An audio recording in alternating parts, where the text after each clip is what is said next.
আগে ছিল হেভি অবস্থা খারাপ ছিল ভাই ভাই আমরা হচ্ছে তো এই ব্যবসা করিয়া তো মাত্র এই 500 টাকা দিয়া কোনো ব্যবসা হয় নাকি ভাই? আমরা দিন মিলিয়ে তো দিন খাচ্ছি ভাই।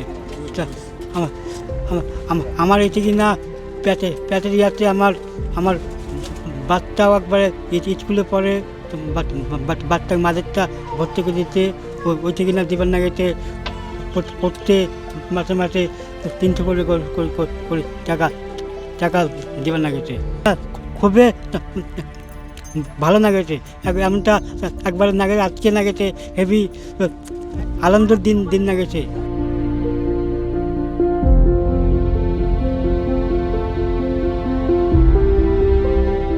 দীর্ঘদিন যাবৎ আমি দেখে আসতেছি দোকানটা অনেক প্রায় ফাঁকায় পড়েছিল, আর তেমনভাবে উনি দোকানটা কেয়ারিং করতে পারে না, বেয়ারিং করতে পারে না, বিকজ ওনার আর্থিক প্রবলেমের কারণে উনি বিভিন্ন সমস্যার সম্মুখীন হয়েছিল।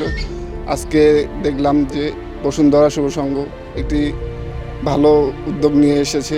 একজন প্রতিবন্ধী মানুষ, উনি চলতে পারে না, ওনার দোকানের অবস্থা খুব খারাপ ছিল। এখন আপনারা মালামাল দিলেন, ভালোভাবে চলতে পারবে ইনশাল্লাহ, এটা আশা করি। পদ্মা সেতু, মেট্রো রেল এবং এলিভেটেড এক্সপ্রেসওয়ে নির্মাণের গর্বিত অংশীদার বসুন্ধরা সিমেন্ট। আপনারা সবাই অবগত আছেন যে বসুন্ধরা শুভ সংঘ পুরো বাংলাদেশে তৃণমূল মানুষ যারা পিছিয়ে পড়া এবং সমাজ নিয়ে তারা কাজ করে থাকে।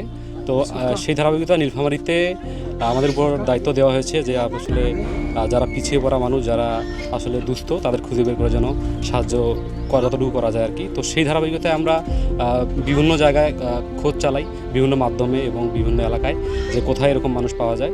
তো আমরা আজকে যে জায়গায় আসছি, উনি আসলেই একটা দাবিদার, উনি প্রতিবন্ধী, সেই সাথে উনি একটি দোকান করে তার জীবিকা নির্বাহ করে।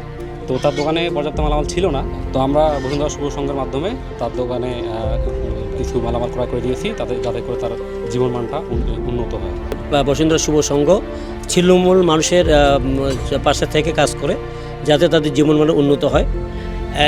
এরকম পরিস্থিতিতে আমরা নীলফামারীর যে কমিটি আছে, সেই কমিটির উদ্যোগে শুভ সংঘে সহযোগিতা করছে। আমরা এই তৃণমূল লোকের পাশে একটা দোকানের পাশে দাঁড়িয়েছি, তাদেরকে সহযোগিতা করছি।